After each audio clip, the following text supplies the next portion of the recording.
Hello and welcome to Oromia Broadcasting Network English News Time. I'm Al-Kabaundimu by presenting the news for you. Stay with us here in the news area for now.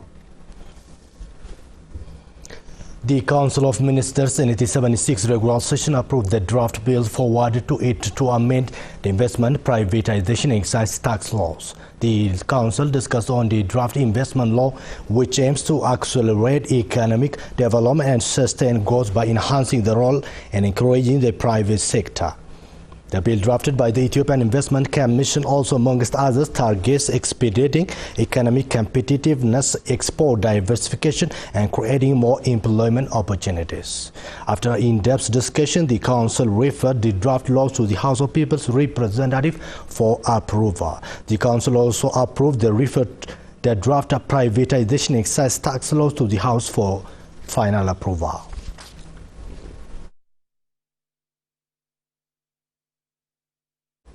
The House of Federation disclosed that strengthening people-to-people relations is immense to maintain lasting peace across the country. Organized by the House of Federation People-to-People Conference of Oromia and Southern Nationalities held in Hawassa town. Here is a tale. The House of Federation has been exerting maximum efforts in organizing people-to-people discussions in many parts of the country so as to tighten the ever-bond relationship of nations, nationalities and people of the country. The House has organized a consultative meeting of Oromia and South nations and nationalities regional state by participating representatives of all sections of society in Hawassa town. On the event, different research papers aimed at strengthening people-to-people relations have been presented for the participants. Speaker of the House of Federation Kera Ibrahim said the Gada system of the Oromo people is a certain system which stands for the nations, nationalities and peoples of the country equally. We have many cultural assets. From this, Gada system is the one who stand and work for the benefit of all equally. So that we have to develop this kind of system for the growth and unity of our nation. If we do so, we can build a strong and democratic state. Some participants of the discussion also shared their best experiences in controlling disagreements and conflicts. They have also vowed to play their part in building a prosperous and peaceful nation ahead. We have to identify those who work to create conflict and disagreement between our nations. If we can't stop those organs, it will be a difficult situation for us. So we have to stand together and work for the betterment of our country. This discussion has a paramount role in strengthening the relation of Oromia and the South nations and nationalities. I have learned many things from this program. We have to strengthen our people-to-people relations in all angles. Minister of Labour and Social Affairs Dr. Ergoge Tesfaye said effort is being exerted to benefit people living with disability in socio-economic aspects. The government of India has donated 5,000 artificial limbs to Ethiopia. Adsasafa.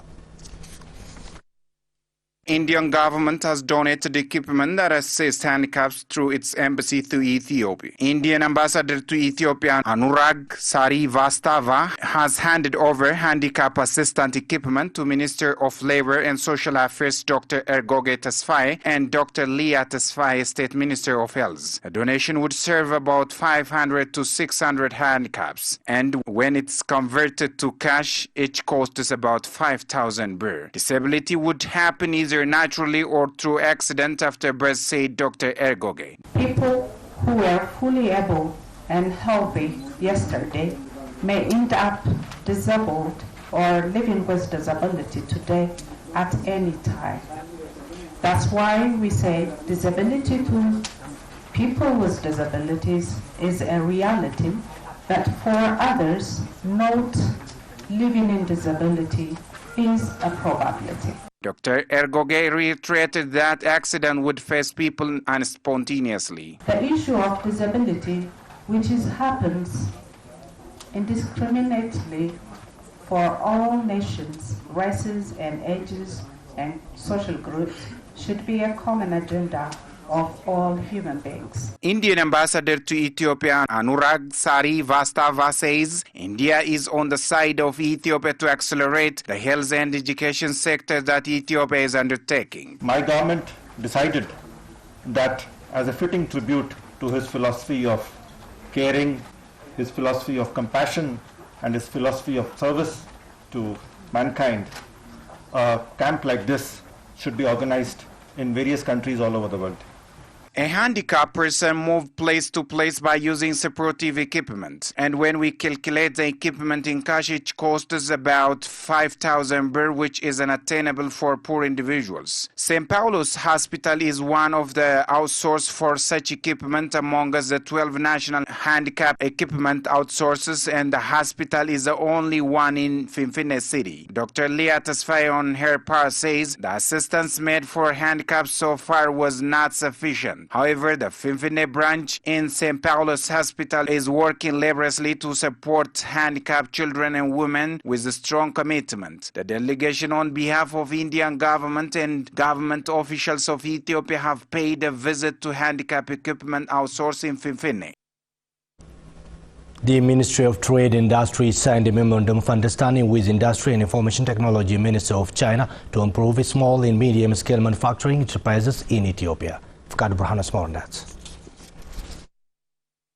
Ethiopia and China have signed memorandum of understanding to improve the small and medium-scale manufacturing enterprises in Ethiopia. The State Minister of Trade and Industry, Takka Ghebreyesus, and Vice Minister of Industry and Information Technology of China, Wang Jianying, signed the memorandum of understanding according to INA. After the signing ceremony, Director General of Small and Medium-Scale Enterprises Authority, Asfaw Baba, told journalists that the memorandum of understanding will serve both countries to work together in developing small and medium-scale enterprises. China delegation ወይም ልኡካን በኢትዮጵያ ጋር አብሮ ለመስራት Chinese delegation came here with high commitment to work with Ethiopia. We've signed memorandum of understanding to work together. The agreement mainly focuses on small and medium-scale enterprises. China has given due attention to small and medium-scale enterprises, and they have been playing key role in the country's development. They have also created 90% job opportunity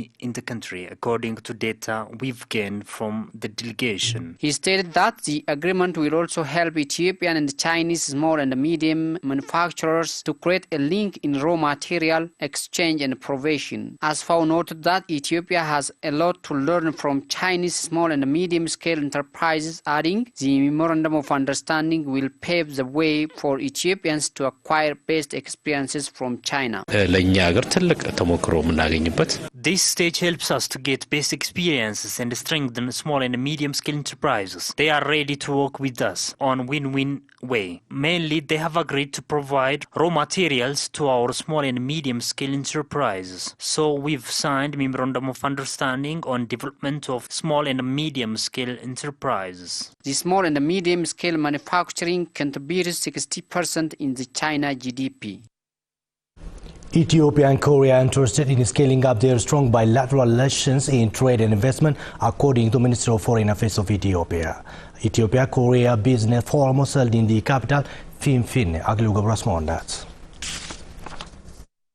Ethiopia Korea Business Forum was held in the presence of dozens of Korean business persons and hundreds of Ethiopians in Finfinne. During the occasion, Foreign Affairs State Minister Aklilu Haile Michael said Ethiopia attaches great importance to its partnership with South Korea in mainly investment, trade and technology transfer. According to him, the country has got abundant natural resources with competitive package of incentives to investors who want to engage especially in textile, leather, agro-processing and pharmaceuticals. It has also a clear industrialization policy that aims to achieve economic growth through agricultural modernization. If Korean investors are interested to engage in textile, apparel, renewable energy, information and communication technology as well as pharmaceuticals, the government will support them to benefit more, Aklilu stated. Korea's ambassador to Ethiopia, Lim Hoon-min, for his part, said the two countries have enjoyed excellent relationship and this will be further strengthened in areas of trade and investment. Anchor Korean investors have shown highest preferences to invest in Ethiopia, the ambassador said, adding that the sweeping reforms under the leadership of Prime Minister Abiy would be encouraging and Korean investors see the situation positively. Ethiopia is profitable due to its strategic location, Hoon-min noted. According to ENA, Korea exports medicine, electronics and vehicles to Ethiopia, while Ethiopia exports